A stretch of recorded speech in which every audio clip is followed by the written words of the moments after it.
Everyone, দেখো আজকে দেওয়ালি, তার জন্য এগুলো সব খুব রদ্র হতে দিচ্ছি।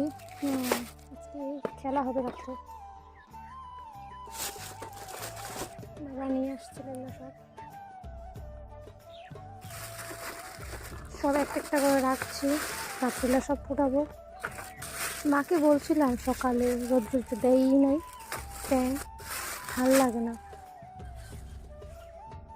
তাই জন্য এখন রোদ্র দিচ্ছি। এটা আমার একটা ফ্রেন্ড গিফট করেছে।